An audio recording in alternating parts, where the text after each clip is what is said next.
ఏం కాదమ్మా, ఏం కాదు.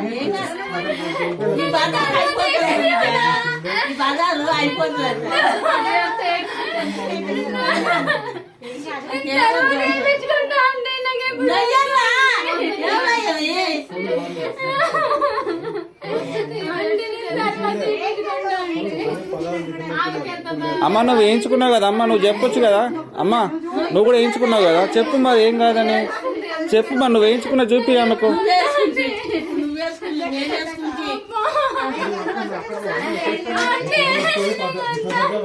కూర్చో 2 నిమిషాలు కదలొద్దమ్మా, నువ్వు కదలొద్దు. అమ్మ పట్టుకో, చేయి పట్టుకో అమ్మ, చేయి పట్టుకో, చేయి పట్టుకో.